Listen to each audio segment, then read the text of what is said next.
دا حضور پاک مبارک یو صحابی دی حضرت ابو موسی اشعری رضی اللہ عنہ دی دا یمن اوسیدون کے دی او د اسلام د پاره څنګه نور صحابه کرام قرباني ورکړي دي دارنګ دم ډېر لوی قرباني ورکړي ده دوی د خپل کلی نه د پیغمبر علیه السلام د ملاقات لپاره روان شو او یو دریابي کشتۍ ته وخت کشتۍ چې د دریاب په منځ کې روانه شوه نو هوا پې د بل طرف نه راغله د کشتۍ په مخه کړه او حبشې ته یې ورسوله دی وی مون فتلو نبی علیہ السلام لا او قسمت خطا کړو کشته هوا حبشې ته ورسول وی حبشې ته ورسېدو حبشه لا لرې ځای دی هغه زمانه کې د حبشې یو بادشاه اصحمې نوم خپل او مشهور په نجاشي د مسلمانانو سره ډېرې زیاتې ښېګړې کړې دي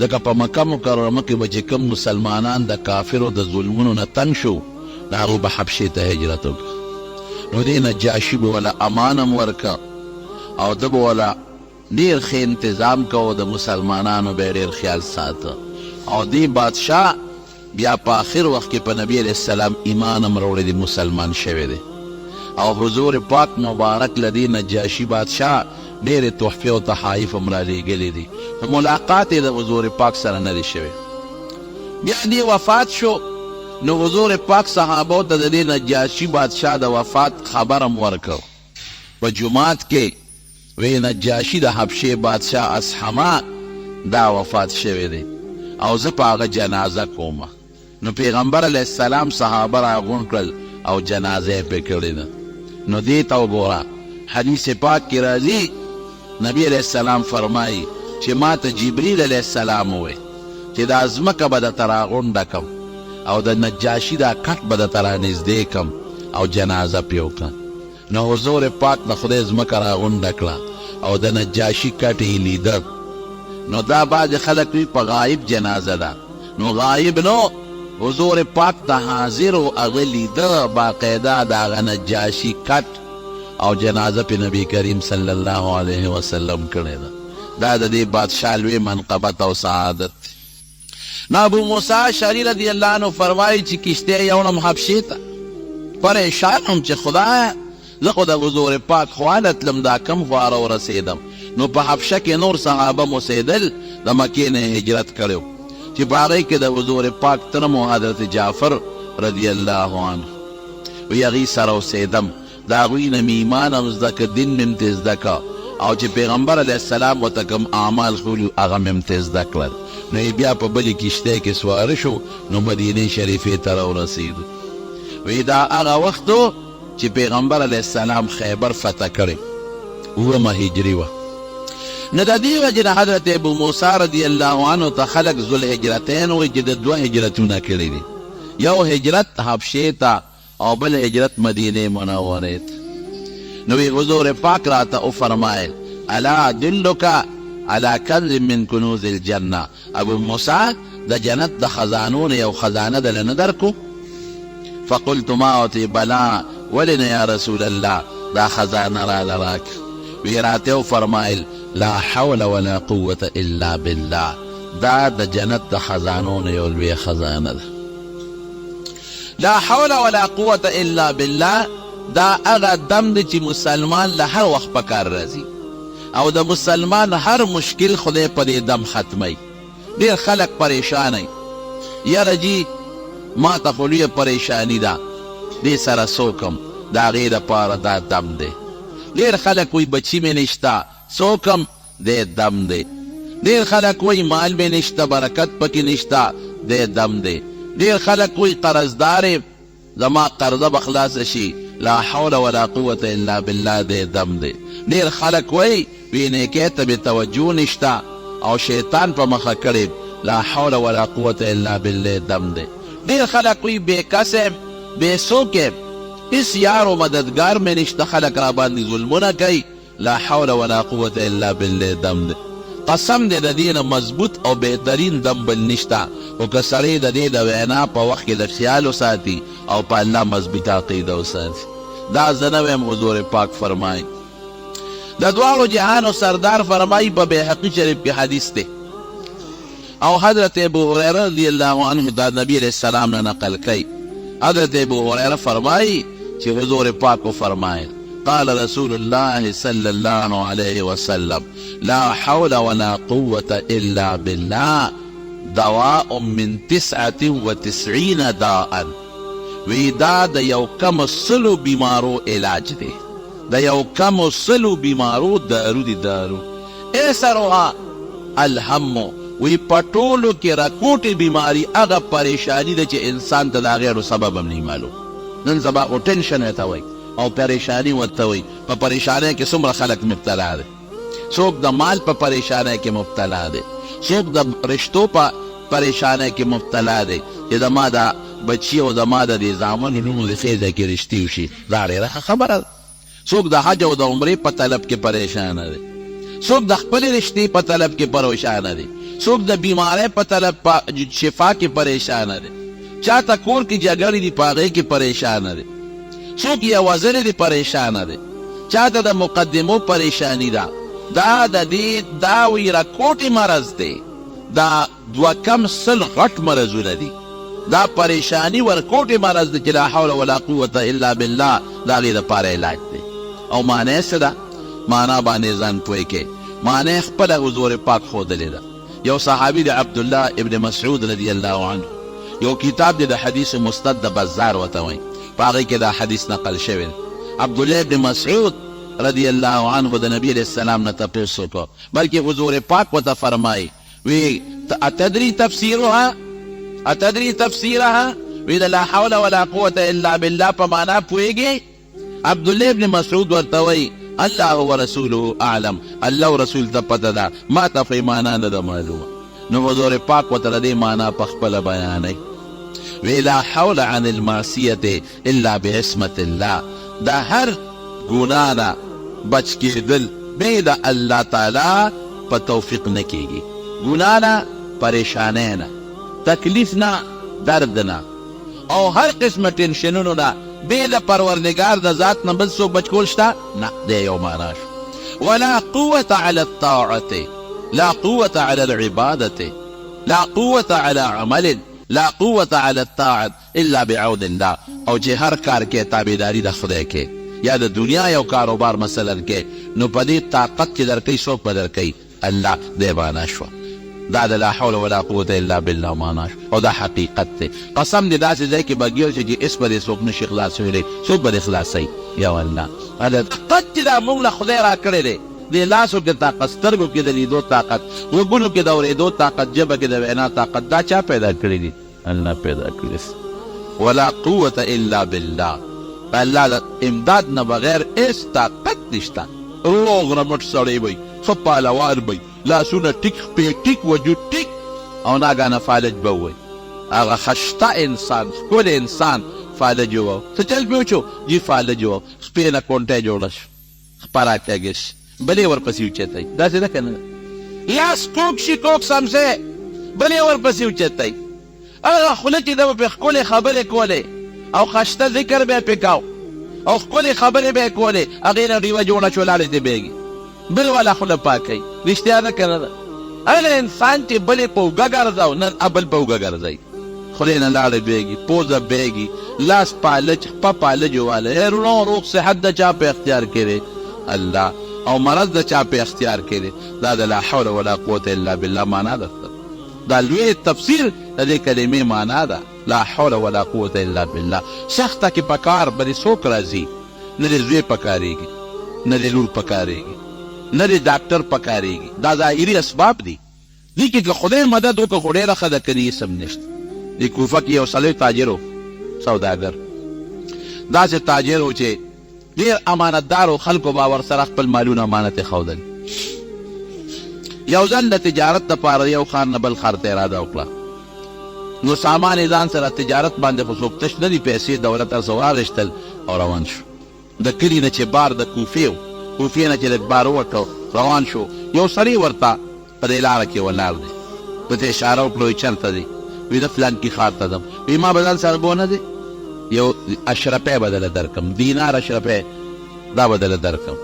او ما ځان سره د مرګنې به دې شم د سفر نو ویې ډېره ښه ده چې یوازې ځمه نو راشه دې به ځان سره سور کم نو دوه فایدې به حاصلې شي یو خو به د 1 روپۍ والم کرۍ به ترې والم اوس دویمه دا ده چې د لارې به مې ملګري یوازې به ځم نو د یوازې نه دا ملګرتیا ښه ده که ډېره ښه ده راسور شه ځان سره 100 روپۍ دې واغېسته روان دي ګپ شپ لګوي هغه کم سړی چې ځان سره سور کړی دی هغه ورته ځان نه نیک سړی جوړ کړی اوس هم بعضې خلک داسې کوي موټر کې چا سره وخېږي چې څه منځ یې بوځي موټر ته والي یا دې مړ کړي یا وتښتئ چې څه منځ یې لاړل لارې دوه دي اوس دا سوداګر په عامه لار اوس تېغ روانېږي دا چې کوم دویم ورسره سور شوی دی او دوی په دې دویم په دې لار ولې نه دی سوداګر ورته وایي چې ما ته دا لاره نه ده معلومه وایي نه دا خو ما ته معلومه ده ډېره لنډه لار ده ډېره نږدې ده ته چې په کومه لار دی دا خو اوږده ده او دا ډېره لنډه لار دی لګئ چې سمند یې لاړل هغه لار په یو ځنګل ختمه شوه لوی ځنګل دی خطرناک د انسان هډوکي هم پراته دي د انسانانو کوپړۍ هم پرتې دي د وینو نښې هم پرتې دي او دا شاته کرایهدار چې کوم د فورن د هغه اس نه ودنګل او په دې ملا کې یو خنجر پټ کړی و لوی خنجر دوه مخي دی هغه یې راوویسته او دې سوداګر ته یې راکوش او سوداګر غریب حیران شو کوشه پرېږدم دی چې خدایه دا څه په مصیبت او په غم باندې واوړېد دا شو دا سوداګر ورته داسې کار دی چې ستا مقصد خو دا مال دی که مال ما نه وال دا اس هم ستا دا مال هم ستا چې څه دي ما ولټوه خو ما پرېږده خدای ته وګوره وی نه اول به تا وجلم دا مال به وروستو علم چې تا پرېږدم خو ته به سبا ما پسې خلک راولې زما نشاندهي به وشي زه به خلکو ته معلوم شم اول نمبر به تا لالم وج نمبر یې هغې نه پس به مال سره ګورم چې دا سوداګر اوس پوه شو چې سړی هم راباندې مضبوط دی چاړه ورسره د تښتېدې هم ترې نه شمه نو بس اوس دغه وخت کې څوک په سړي په زړه کې به څوک راځي اوسه الله به راځي دا کوم وخت چې دا ګاډی وجنګېږي که نه معمولي ډغره وکړي نو چې مسلمان یې نو په زړه غیر اختیاري د الله نوم راځي الله خیر زلزله چې راشي که نه نو فورا دی وي الله خیر دریاب کې خپه وخوېږي که نه نو دی وي الله خیر د فطري تقاضا ده دا نفسیاتي اثر دی زړه کې به دې راځي چې بچ کوونکې ذات ګورې یو الله دی بل څوک نه دی نو دا سوداګر دې وخت کې وایي چې لا حول ولا قوة الا بالله د دې مفهوم دی ښه خو الله نه بغیر خو بل څوک د خلاصولی نه شي وی یو 2 رکعتو مونځ ټیم راکړي دې غل ته وایي هغه ورته داسې په نشه کې وخندل زه وایي وکړه دا چې سته کومې کپر یې نه که نه دین داسې 2 مونځونه کړي دي خو مونځ رانه خلاص کړي نه دي ځکه چې تا ارمان دې پوره کوي 2 رکعته ته مې وکړه سلام ګردی نو بېغمه کوم به دی چې دې په مانځو درېږه الحمدلله رب العالمین او ولدوالین آمین او صورت شروع کوي دومره په هیبت چې صورت تیر شو ځان ته غریب سره چې اوس ممرم په چاړه مې وی پرېږدي مې نه صورت تیر شو نو یو آیات ورته الله ګوره الله ته چې ته ځان سپارې الله به دې مدد کوي یو آیات یې دې ذهن ته راغی امن یجیب المضطر اذا دعا چې کوم سړی محتاج دی او الله ته چغه وایي بغیر د الله نه بل څوک فریاد رس بل نشته دی دا د آیات معنا ده بس دا آیت یې ووې او دې کې دې اوس په مانځه ولاړ دی دې کې یو شاه سوار غیبي راښکاره شو په اس باندې سور دی نیزه ورسره ده د اوسپنې ټوپۍ په سر ده او چې څنګه په اس را روان دی اوس دا ګنکپ خو پې شو چې دا سړی خو راغی نیزې والا نو هغه ته یې ور مخامخ شو چې زه ځان ته خلاص کړم څوک هم هغه نیزه باز راغی او دې په نیزه ښه یو مضبوطه و او چې ویې و نو عمر بل شو او دا سړی پې وسوځېد دی وایي چې ما خو سلام وګرځو چې سلام مې څنګه وګرځو نو هغه شاه سوار ته ور متوجه شوم څوک یې ته شاه سوار ته متوجه شوم ته څوک یې زه خو یې د لوی غمه خلاص کړم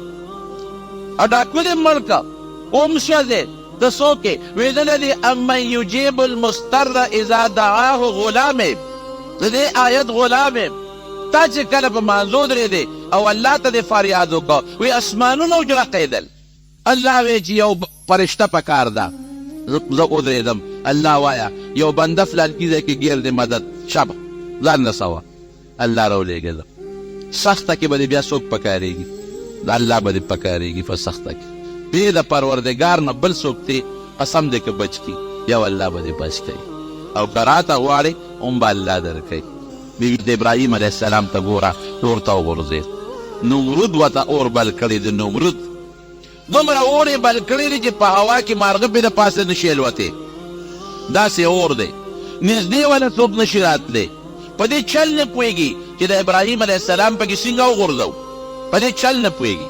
ځکه که دې غورځو نو خو مونږ به یې غورځو، نو چې مونږ ورنږدې کېږو خو دا اور هم سوځئ. دې سره څوک دومره خطرناک اور یو میاشت لګیا دي خلک او اور راوړي او خشاکونه راوړي او لرګي راوړي او میدان یې ډک بل کړی د اور نه، په چل نه پوهېږي چې زه څه وکړم. په دې طریقو چل نه ورځي او فرشتې پریشانه دي. فرشتې الله ته درخواست کوي پروردګاره مونږ څوک یو، مونږ ته حکم وکړه پروردګاره ستا هغه بنده چې نن په ټوله ځمکه کې دقه یو تا مني بل څوک نشته، نور ټول مشرکان دي شرک کوي، دقه یو بنده دی چې هغه تا مني او هغه نن اور ته غورځولی کېږي او دونه خطرناک اور. الله مدد یې وکړه. فرشتې الله ته درخواست کوي، الله فرشتو ته یې ورشئ تاسې مدد وکړئ. یاره که دنه غواړي مدد اله یو فرشته راله د باران وی ما الله نه اجازت غوښتی دی، ابراهیم علیه السلام ته وی الله نه مې اجازت غوښتی دی او که ته اجازت راکړې خو ستا اجازت یې شرط کړی دی، که ستا خوښی نو اوس به یو ساعت سره وریځ راولم او باران به دومره وکړم چې دا ټول اور به پرې مړ کړم ختم به شي، که ستا خوښی. وی نه زه خو دا نه ویم. ولې نه وی؟ دې کې دې غورځئ هسه وایي الله اعلم بحالي ربي اعلم بحالي، پروردګار زما په حال خبردار دی. تا نه امداد وغواړم الله نه ولې نه غواړم، رالېږلې بېشکه تا الله خو زما الله شته که نه الله نه به مدد غواړه. لا حول ولا قوة الا بالله. د دې تکلیف نه بچ کوونکې او قابو موندونکې په روغ صحت بې د پروردګار د ذات نه بل څوک نشي کولی. الله نه به مدد وغواړم. بله فرشته راله وی زه غرونو والا فرشته زما په طاقت کې الله د اختیار اچولی دی چې اوس دا څومره غرونه به د اوچتولی شم لقولی شم، یو غر به اوچت کم په دې اور د پاسه به کېدم. ما له اجازت راکړه. وی د اجازت تاله نه درکوم. غورځئ دې په اور کې ما الله نه اجازت غوښتی دی خو ستا راځی پکې شرط کړی چې ابراهیم نه تپوس وکړه او ربي اعلم بحالي. تا ته ولې ویم الله ته ولې نه ویم؟ ابراهیم علیه السلام خو ابراهیم علیه السلام و کنه. قرآن کې الله وی ولقد آتینا ابراهیم رشده من قبل وکنا به عالمین. په ماشوموالي کې دله مونږ پویه ورکړې ده. بعض انسان ماشوم یې الله وله پویه ورکي، عقل وله ورکي، سوچ وله ورکي، پویه وله ورکي. بعضې بوډا سپینګري شي عقل پکې دي، پویه پکې دي. بله فرشته راله وی زه د باد او د هوا او د زور او د طوفان والا فرشته ما د الله د اختیار را کړی دی. څومره طوفان چې راولي دا زه راولم، څومره باد چې راولي دا بادونه زه راولم، طوفان زه راولم، سیری زما په وس کې دا زه راولم. ما ته حکم وکړه الله نه مې اجازت غوښتی دی خو ویره ابراهیم نه تپوس وکړه. اوس به داسې طوفان او هوا راولم چې دا اور به اوچت کړم او د نمرودیانو په دا کورونو کې به یې ورخور کړم. دا چل ماله راځي. ټول د نمرود قلا، د نمرود قوم، د نمرود بنګلې، د قوم خلق دا به دله ټول نیست و نابود کم، دا به دله اوس ټول وسوځوم. ګوره څومره مضبوط طاقتونه دي ورسره که دا مونږ ته میلو شي د دشمن په مقابله کې. مونږ وایو او شابه ته دا اوس رالې چې بېګار کښنې وې خبرې کړي وو. دا غر والا فرشته ته اوس رالې که پرون راغلی وي چې دا غر دې اوچت کړی و د دشمن په دا سر دې ښودی وې. دا ته خو لږ لیټ شو که نه پرون په کار وه. مونږ به فوراً دا جمله استعمال کړې وه. حضرت ابراهیم علیه السلام مقه ټکې وی ربي اعلم بحالي، زما رب زما په حال خبردار. دا عقیده په دې جوړه وه چې لا حول ولا قوة الا بالله. خلاصې بې د خدای نه بل څوک نشي کولی او طاقت موندونکې بغیر د الله د ذات نه بل څوک بل چا سره طاقت نشته. دا طاقت به د الله پیدا کوي. ښه نو اوس به اور ته څنګه غورځئ؟ نو بیا شیطان حرامي وله راغی. شیطان ورته چل وښو. هغه د دوزخ مچوغنې لیدلې وې، یو ټال جوړ کې او دې پکې کښېنوې او ټال له جوټه ورکې د اور دې منځ ته به وغورځېږي. ټال یې وله جوړ کړ لوی ټال او مچوغنه غوندې او په هغې کې ابراهیم علیه السلام کښېنو او بیا ظالمان دومره چې ابراهیم علیه السلام یې پر بندم که جامې هم ترې لرې کړلې ځکه دشمن یې تذلیل وله کوي او ټال بیا نه اوچتېږي. فرشتې د رحمت راغلی دي او ټال یې کلک نیولی دی. بیا شیطان ورته وایي سرتور سر ښځې راوله، دا ټال به اوچت شي. جینکۍ راوستلې سرتور سن، هغې خپله ګډا مډا شروع کړه. فرشتې د رحمت لاړې. کم ځای کې چې زنانه سرتور سري د رحمت فرشتې زده نه ټینګېږي، هغه ځي و ابراهیم علیه السلام یې اور ته وغورځوه. د نمرود دا ګمانو چې ده دا اور ته رسېدل او د سوځېدل د ده لوغړه کېدل سم دي. اور ته تلل او د ابراهیم علیه السلام په اور کې ګلې ګلزار سمېدل سمو. قلنا یا نار کونی بردا وسلاما علی ابراهیم. اورا یخ بشي ګورئ، معتدل یخ چې تکلیف ونه ورنکړي. مري غوندې او دا سوات د کالام او د دې بره غرونو په شان یخني پرې رانولې ګورئ په قلار چې صرف دومره چې دته د اور تکلیف نه او بلکې علما لیکي چې جبریل علیه السلام راغی د ملګرتیا دپاره ورسره په اور کې کېناست. د جنت یو ښکلې باغچه ورته خدای په اور کې دننه جوړه کړه، اوبه ورته خدای د اور په منځ کې را پیدا کړلې او دا میوې بوټې ورته خدای د اور په منځ کې را پیدا کړه. وایه څه بې د الله د ذات نه بچ کوونکي بل څوک شته او څه نشته. اور یې ورته ګلې ګلزار د لا حول ولا قوة الا بالله معنا ده. د دشمن د عذاب نه بچ کوونکي بې د الله د ذات نه بل څوک نشته. یو د الله ذات نه بل ذات پرې بچ کوي، بل څوک دې نشي بچ کولی. بلې مرحلې ته یې ګوره، بیبي یې د په لاره روان دی، هجرت کوي اوس غریب. بیبي ساره ورسره ده، د تره لور هم ده، د پیلیکام تړلې د بیبي هم ده او ښایسته خوبصورته ده. لار کې یو بادشاه دی، ظالم بادشاه. داسې ظالم بادشاه دی چې هغه دا څوکیداران په لارو کې کېنولي او چې چا سره ښځی بس دا خاون وله وجنې او ښځی ماله راولې. ابراهیم علیه السلام ته پته ولګېده چې دا خو په لوی غم وړېدم. بیبي ته وایي داسې کار دی چې ته زما ښځی د دې خاوند دی، خو په شریعت کې ما تا رور خورم یو ګورې ښه، ځکه دیني خور مې ټول د آدم علیه السلام اولاد یو، ته مې خور یې، مخکې یې پوهې کړه. نو که تا نه دا بادشاه تپوس وکړي یا د بادشاه کارندګان دا ورته مو چې دا سړی مې خاوند دی، وایي رور مې دی، او دې ټول مسلمانان وروڼه خویندې دي. او که ما نه یې تپوس وکړه نو زه به ورته یم چې دا مې خور ده. ولې که دا ښکاره شي چې دی زه خاوند یم او دا مې ښځه ده نو بیا ګورې ما درنه وجنې. او که دا ورته پته ولګي چې نه زه دې رور یم ته مې خور یې نو زه به د مرګه خو بچ شم که نه، اخلي خدای سم رانه اخلي، خو زه به د مرګه بچ. ډېره ښه هغې رالل، دا بیبي یې ترې بوتله. هغه ظالم بادشاه بدعمله بادشاه ده چې بویې تله، دروازه یې ورپسې بنده کړه. چې دروازه یې بنده کړه او هغه نیت ته دې وکړه چې دې ته لاس ور واچوي. بخاري شریف کې حدیث دی، ګورې څه داسې دا ناشورته خبره نه ده، د حضور پاک مبارک خبره ده چې لاس یې سنګ دې له وروړه بس پرېوته بادشاه په ځمکه، خپې اوچته کړه او الوړې پرېوته. او د فالج دا په منده فالج نه راځي، دقسې د لاس او خپو باندې فالج و. چیغې کړې دي بیبي ته ما ته خیره وکړه او ما ته دوا وکړه، بس پرېږدم دی. د دا مسلمان کې رحم زیاتي بیا، او بیا د پیغمبر بیبي کې خو رحم زیاتي. دوی یې ورته وکړه نو بیا ټیک شو. چې ټیک شو یاره دا جوړ معلومېږي دا چې اتفاقا څه بیماري راغلی وه. بیا یې کوشش کړه چې لاس ورچوي، بیا همغه چل پې وشو. بیا وایي بس ما نه غلطي وشوه، دی د الله معاف که بیا به نه کوم. وی ښه معاف مې کړې، بیا ټیک شو. چې ټیک شو بیا سوچ بدل شو، شیطان خو سړي پسې نښتي، بیا یې لاس ورچو، بیا همغسې پرېوته. یاره وی بس دا مې درېیم ځل دی، بیا به درته لاس نه اچم، اوس مې معاف کړه. وی بیا مې معاف کړې. هغه نوکرانو ته وی راشئ دا بیبي بوځئ بس. او یو خدمتګار یې وله ورکړه د بیبي هاجرې په شکل کې. دا بیبي هاجرې دی وله ورکړه. بعضې علما وي د بادشاه لور وه، لور یې ورته وبخله او څوک یې وینځه وه د بادشاه. ابراهیم علیه السلام د بیبي ساره راله، خو بیا هم په زړه کې کشمکش سوچ و چې که زه ډېر هم دی خپل خاوند ته ووایم چې ما له د بادشاه ګوتې نه دي را رسېدلې، خو بیا هم زما د خاوند په زړه کې خامخا دغه به پکې وي، شک به پکې وي، په ما به خامخا زما د وجې به غږ نه کوي. لیکن خامخا له مې پریشان چې د ما دې ښځې ته سړی په دې خفه کېږي که نه چې ښځې له بل څوک ګوتې یوسي. چې څنګه راله نو خاوند ته وایي ابراهیم علیه السلام ته، وی ابراهیم وی الله د هغه ظالم سکیم ناکام کو، ما له یې ګوتې هم نه دي راوړی. ابراهیم علیه السلام ورته څه وایي او جړلې بیبي سارې جاړه ما ته الله ټول منظر ښولی دی، ناست دلته هر څه لکه د شیشې ما لیدل، هغه څخه چې درې ځله څه شوي دي او تا معاف کړی دی، هر څه ما لیدلي، زه مطمئن یم چې تا ته د هغه ګوتې نه دي را رسېدلې. دې تکلیف نه بچ کوونکي دا څوک اوسل؟ الله، بل څوک نه. د ابراهیم علیه السلام د بیبي په دغه وخت کې په کار راتلونکي ذات څوک دی؟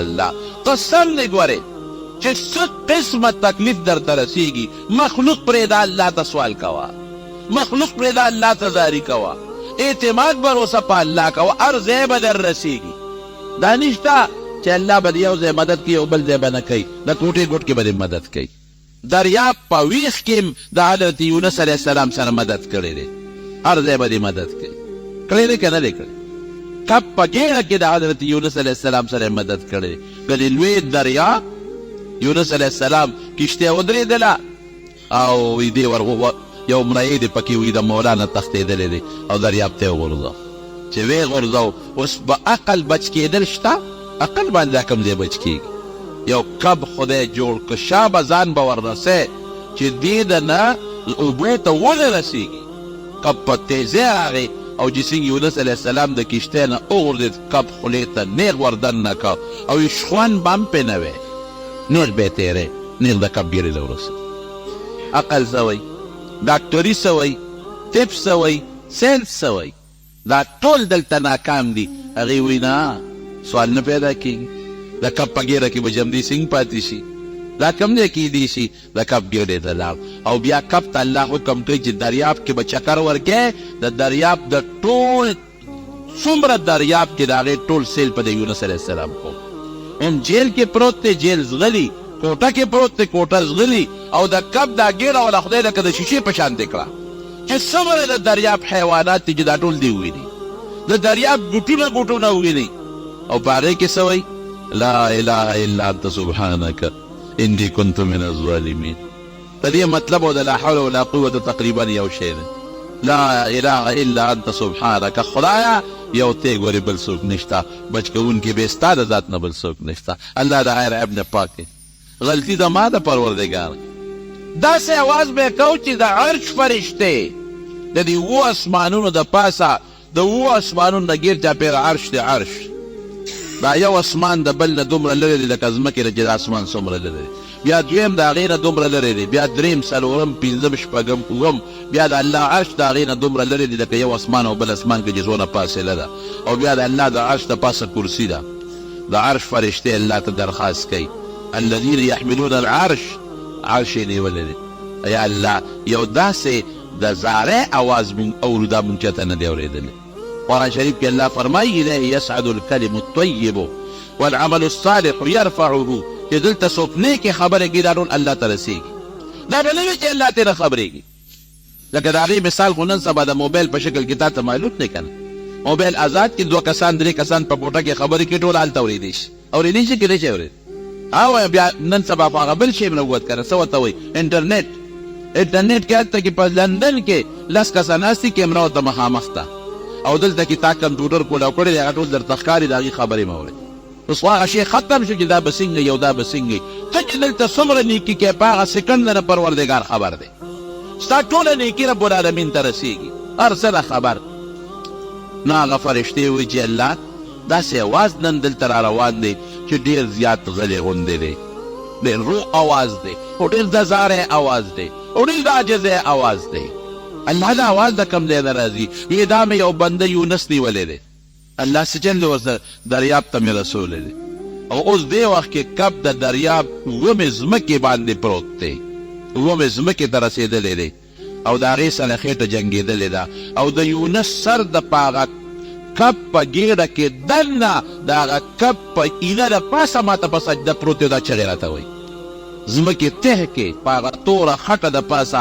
دې وخت کې کب پروت دی الله خو دا هر څه نه خبردار او د په جګر د پاسه سر لګولی د کب د هغه اینې د پاسه او بیا فریاد کوي لا اله الا انت سبحانك انی كنت من الظالمین یا الله ته خو اخلاص که پروردګار ته خو بچ که دا د دین مسله مو وری ګورئ د نیکانو خلکو مرسته فرشتې هم کوي دلته کې چې کم نیک سړی وي په هغه تکلیف تېرېږي فرشتې الله ته درخواست کوي خدای ته ورسره رحم وکړه فرشتې الله ته درخواست کوي کوم ظالم چې ظلم کوي فرشتې الله ته درخواست کوي خدای ته هلاک کړه دې حالاتو نه الله فرشتې خبروي نیک سړی دی حدیث پاک کې حضور پاک فرمایي یو نیک سړی دی نیک سړی او د هغه یو ښځه ده او دا ښځه د نیک سړي سره ظلم کوي زیاتې ورسره کوي په جنت کې چې کومې حورې دي د دې سړي دپاره مقرر دي هغه حورې هلته وایي خزه خدای دې هلاکه کا زمونږ دا خاون ولې تنګې د سره ولې ظلم کې دا خو تا سره د څو ورځو مېلمه دی درنه به را جدا شي موږ نه به راځي قاتلک الله خدای دې هلاکه کا مشکات شریف کې حدیث دی هغه فرشتې پروردګار ته سوال کوي الله ته خو دې بچ کا معافی کا الله کب ته حکم وکړه راولټی کا او په غاړه باندې راوغورځو رب ذوالجلال څه وایي فلولا أنه كان من المسبحين للبث في بطنه إلى يوم يبعثون کده پر کپ بغیره کې زنه یادولې نو تر قیامت پورې به مې د قبلم جون ورکړو دلم دغه دریاب کې به مې ګرځاو راګرځاو وایي کنه خدای نه لوی زور د بل چا شته نشته قسم نه ګورې هر څه د الله په زور کې دی غټې زه کله سوچ کوم د شپې خوب نه راځي او سوچ کوم ان فی خلق السماوات والارض واختلاف الليل والنهار لآيات لأولي الألباب خدای دې سپوږمۍ ته دې وګوره څومره ښکلې دې پیدا کړې څوک یو بلف نشي جوړولی همیشه دپاره یې نشي رڼا کولی پروردګاره دې ځمکې ته دې وګوره دې لوړ ته دې وګوره الله دې ستورو ته دې وګوره پروردګاره دې کائناتو ته وګوره انسان ته وګوره څومره ښکلې دې پیدا کړی دی دې شکل ته د انسان وګوره الله د شکلونو کمی هم در سره نشته یو مور نه دوه بچی پیدا کې د یو شکل یو شان دی او د بل بل شان دی د یو رنګ یو شان دی او د بل بل شان دی بټی کې په یو قالب چې غښتې جوړېږي یو شان جوړېږي فرق پکې نه یو قالب نه دی خدایه څلور پنځه شپږ لس بچي راوویستل او د ټولو شکلونه د یو بل نه جدا رنګونه د یو بل نه جدا خویونه د یو بل نه جدا قدونه د یو بل نه جدا یو مخکې مري بل وروسته مري یو نیک یو بد دا څوک کوي جواب راکړئ الله کوي روغ رمټ سړی وي داسې بیماري پرې راولي چې نه چوڼې کې نه چا حیران یې ورته خلک او بیمار سړی به ټول عمر به بیمار به سلو ته او شپږو شلو کالو ته ورسوي دا څوک کوي الله دا د لا حول ولا قوة الا بالله معنا ده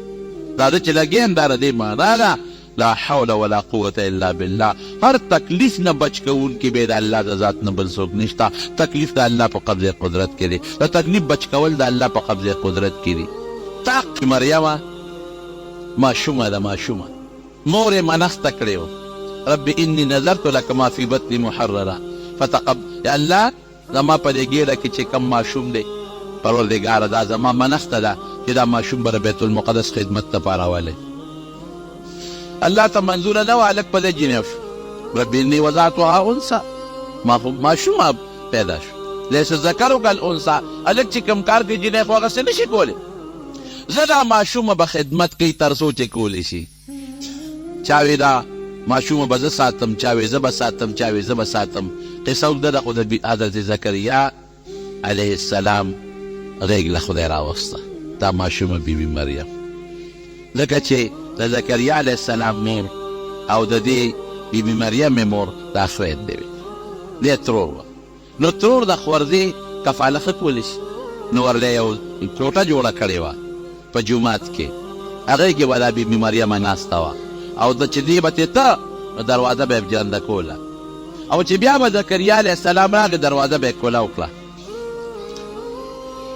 دا ماشومان دلته څه کوي په دې نه پوهېږم چې دا ټول ملک یې پرېښی دی زموږ خواله راغلی دا شیطان دیګې ورکوي چې ورشئ دا شور جوړ کړئ چې دا د شیطان یو اثر دی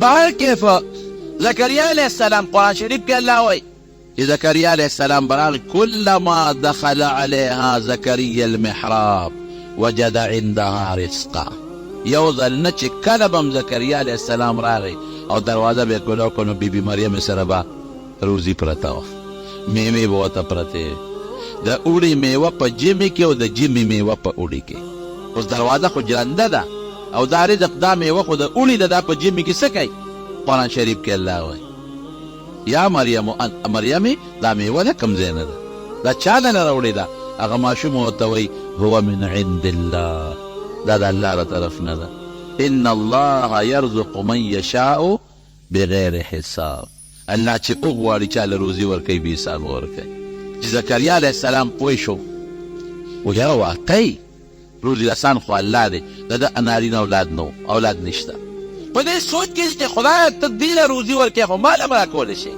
دا بچې م یو رزق دی یو روزي ده هنالک دعا زکریا ربه هم هلته کې زکریا علیه السلام د الله نه سوال کوي، خدای دله روزي ورکړي، رب هب لي من الصالحین، مالم بچی راکړي. او عجیبه سوال کوي زکریا علیه السلام، ناشنا طریقې سره سوال کوي. مخکې نه الله تعالی ته وایي چې الله ګورې زم بوډی یم، رب انی وهن العظم مني واشتعل الرأس شیبا ولم اکن بدعائک رب شقیا. خدای ګورې زما ویښته سپین دي، هډوکې مې هم کمزوري دي، بوډی یم، هډوکې کمزوري بوډا، ویښته مې سپین دي، د بچو نه یم چې بچي راوړم. او خدایا ستا په سوال باندې ستا په دعا نه قبلېدلم، ګورې سپېره توب دې سپېره به رانه نه جوړی، دعا به قبلې چې سپېره نه شم، هسې دوا راله رد نه کې. او بیا ورپسې څه وایي وامرأتي عاقره، وایي ښځه مې هم شنډه ده، ګور بچي به راکړې. اوس دغې وخت کې زکریا علیه السلام نه ولاکین بچي ورکولی شي. د کله کله په دې اخباراتو کې د دې بعضې نجومیانو اشتهار غوندې لګېدلي چې ما نجومیانو لیکلي چې را دې شي موږ زوی ورکوو، او لیکلي ګارنټي کې سات، ګارنټۍ سره زوی ورکوم، ګارنټۍ کې سات، او باندې له راخېجوم، ګارنټۍ سره راخېجوم. یم دا خلک ډېر سادهګان دي. ګارنټۍ سره چې ته خلکو له زوی ورکوې دا نه ولې نه جوړوې، او ګارنټۍ سره چې بل له باندې راخېجه خو دا نه راوخېجه وکړه، او ګارنټۍ سره کامیابي ورکوم. نو کامیابي ستا په لاس کې ده، د ګارنټۍ بچیه دا د خدای په لاس کې ده. دا زمون قمقل خلک دي، بس خلک هم ورپسې روان شي. یو ځل پیښور کې روان وم، یو سړی و مرغو وداني، دا اوس ختم شي، پخوا به دا ډېر ناست و دي بالیسار سره، مرغو والا ناست دی، اوس سره لفافې پرتې دي. زه روان یم چې د مریض تپوس ته، او بې اختیاره زما د پنسۍ ته یې ګوتې کړې، ما ایده کار یې به پرېوتم، خو خدای ته بچ کړم. نو سم راله خدای پنسۍ ته راله چا لاس راواچو چې ومې کتل اوس دی دی. مې ولې کاکا وایي دلته چې راشي چې قسمت ته له ټیک کړم. یا خدایه پاکه، اوس هم خوار شوی مې، اوس په سړک راغورځولی وم، په قسمت ته له ټیک کوم. مې ځان له ټیک کړه چې د دې فوټپات د ناستې نه خلاص شي، ځان له قسمت برابر دې شکل ته دې وګوره، ظالم نسوار دې پنځه منه په خوله کې یې چولې اسقا، لاړې د نه بیګې دې غاښونو ته دې وګوره، سپېرنو ته دې وګوره. خو زما قسمت ټیک کې، ما له خدای قسمت ټیک کړی دی، ځان له ټیک. زمونږ خلک دا هم قمقل ناست دغه دی، داسې څوک چا ورته لاس نیولي پالبه وله ګوري، څوک مرغو ته ناست دي، څوک نجومیانو پسې ګرځي. دې قصو پسې مه ګرځئ. روغ صحت مرض لرې کول د چا په اختیار کې دي؟ الله په اختیار. دا اسباب دي، لټوې به ډاکټر لم هم دی، دا ستا سبب دی. خدا به نه وایي چې ډاکټر جوړ کړم، د دې ډاکټر په لاس کې شفا به الله اچوي. دم به هم په ځان اچوي، دا لا حول ولا قوة الا بالله دم دی که نه. دعا به هم کوې، تعویض به هم استعمالوې چې رسم تعویضي، او دمونه به هم استعمالوې، او مونږ به هم کوې. خو دا به دې یقیني چې په دې ټولو څیزونو کې اثر څوک پیدا کوي؟ الله پیدا کوي.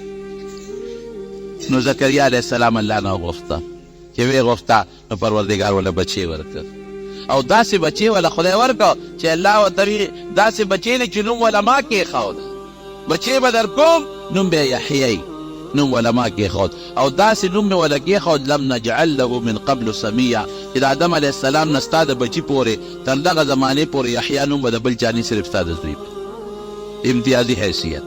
زما رونو دا به زمونږ ایماني او دا به زمونږ عقیده وي چې دا څومره طاقتونه دي، که روغ صحت دی، که مال دی، که دولت دی، که ښکلی شکل دی، که ایمان دی، که بچي دی، که عزت دی، دا ټول الله سره دي. دا به زمونږ یقیني چې که بیماري ده، که تکلیف دی، که مقدمه درکول دي، که د رنځور رنځ ښه کېدل دي، دا به بغیر د الله نه بل څوک نه ښه کوي، دا به الله ښه کوي.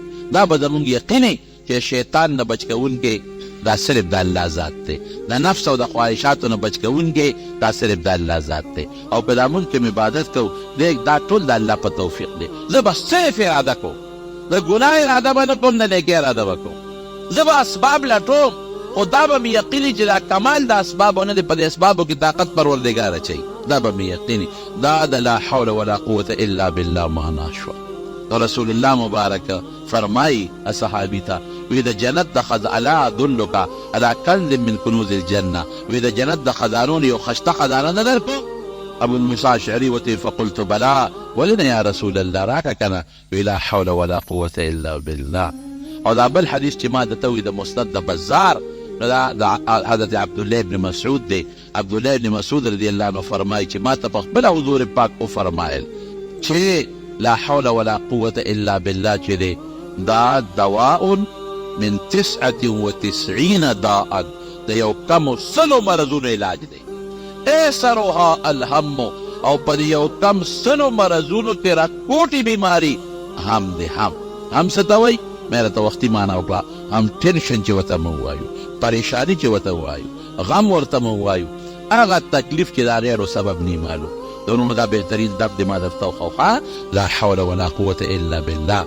چې چاته څه قسمه پریشاني ده، تکلیف دی، غم دی، مصیبت دی، مقدمه ده، جنجال دی، لا حول ولا قوة الا بالله دی وایي. او چې چاته څه قسمه ضرورت دی د یو څیزه، نو لا حول ولا قوة الا بالله دی وایي. دا د یو کم سلو هغه خطرناک مرضونو علاج. زما خبره نه د رسول الله مبارک خبره ده. یو جامع شي موږ ته د دواړو جهانو سردار ښیي او د جنت د تلو هغه دی یو لویه ذریعه ده او یو لوی سبب دی. زموږ دا بزرګان پکې یو ټکي زیاتوي ورسره چې دا د سړی 500 کرته شواروس کې وایي، 11 کرته د مخکې درود شریف وایي او 11 کرته وروسته د درود شریف وایي او 500 کرته دی وایي. که اودس کې ویلی شي به اودس یې ویلی شي. ښه دا ده چې سړی دې په اودس کې وایي، په یو ټیم یې ویلی شي، په 2 ټیمو کې ویلی شي او په 3 ټیم یې ویلی شي. او العلي العظیم دا د الله صفت دی. لا حول ولا قوة الا بالله العلي العظیم. دا صفت که ورسره وی ډېره فایده به درکړي. او که دا ورسره نه وی نو په حدیث کې الا بالله پورې راغلی دی. او په بل حدیث کې علي العظیم شته، دې کې نشته بلکې شته. نو په العلي العظیم سره څوک وایي لا ښه ده که نه وایي نو څه نقصان پکې نشته دی. زنانه هم ویلی شي، نارینه هم ویلی شي او دا ځان یې وظیفه وګرځوي. انشاءالله عمل پې وکړئ. ښه زنانو ته هم به ورسوئ، په خپله به عمل کوئ. دا یو قلا ده، قلا 500 کرته 500 نه زیات هم که یو سړی ویلی شي. 500 زموږ د بزرګانو د طرف نه، د مشرانو بزرګانو د طرف نه موږ خلکو ته دا یو تلقین دی د 500 کرتو. نو په دې عمل کوئ. اولاد د چاني پریشاني وي، مصیبت کې مبتلی یا څه نور څه غمونه یا د یو مقصد د حاصلېدلو دپاره لګیا دی، دې ته دته هغه مقصد نه حاصلېږي، هغې دپاره دی وایي دا ډېره ښه وظیفه ده او خدای پې موږ له عمل راکړي.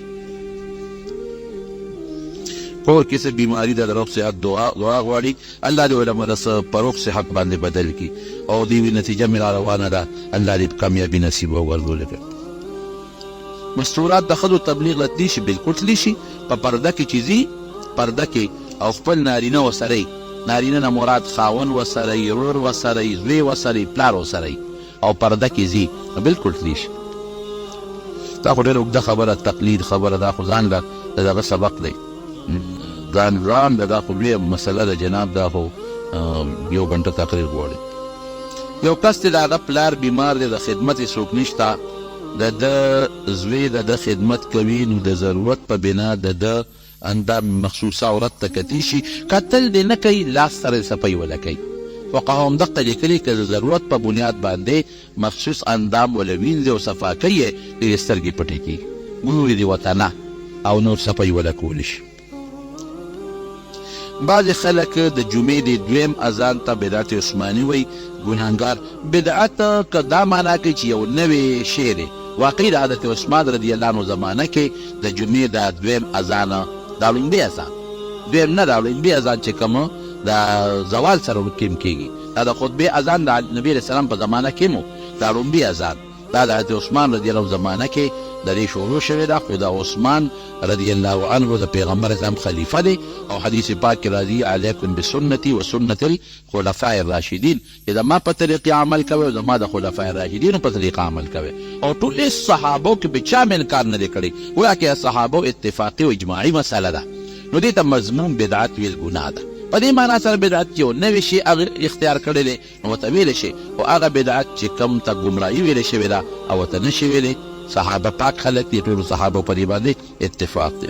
د زیارت القبور صحیح طریقه حیدر خان لیکلي دي چې راته بیان کړه. زیارت القبور صحیح طریقه دا ده چې سړی قبر ته لاړ شي، نو د مړي مخ طرف ته دې ودرېږي او سلام دې واچوي، السلام علیکم علیکم دا ویلی شي، او السلام علیکه که یو کسی دا خطاب ورته کولی شي، دار قوم مؤمنین ورته ویلی شي، یا اهل القبور السلام علیکم اهل الدیار انتم سلفنا ونحن بالاثر وانا ان شاء الله بكم للاحقون. که پښتو کې وایي ویلی شي چې د مسلمانانو قدرونو السلام علیکم لفظ دی وي تاسو موږ نه مخکې تللي موږ درپسې دا روان یو ان شاء الله تاسو سره به یو ځای کیږو دې مشهوره طریقه ده نور دعا هم کولی شي مړي ته د هغې تلاوت هم کولی شي د هغې ثواب هم ورته بخښلی شي غوښتنه یې صرف د رب العالمین نه کوي دا خو دې مسله ده دا به د بل وخت کې درته بیان دعا کوي الهي العالمین زموږ په حال باندې رحم وکړي د شیطاني مصیبتونو آفتونو الله په امن و امان کې وساتي پروردګار ته زموږ ډېر خیر نصیب کړي الله د خیر او د شر مالک دی خدای خیر راکړي او د شر نه وساتي الله د فتنو د مخلوق ته شر نه په عبادت کې وساتي الله چاته چې پریشانې دی پریشانې ول الله په خوشحالو باندې بدل کړي څوک مریضان دی مریضان له شفا ورکړي څوک قرضداران دي قرضونه ونه خلاص کړي الله ته زموږ راضي شي خدای ته زموږ راضي شي الله ته زموږ راضي شي زموږ توبې قبولې کړي او دا کوم مردګانو نن دا درې کسان وفات شوي ټولو ته دعا وکړي چې الله مغفرت نصیب کړي پروردګار ته زموږ د دواړو جهانو خیر او برکت او سعادت نصیب کړي او د دنیا او د آخرت د فتنو د مصیبتونو ټینشنونو پریشانونو په امان کې وساتي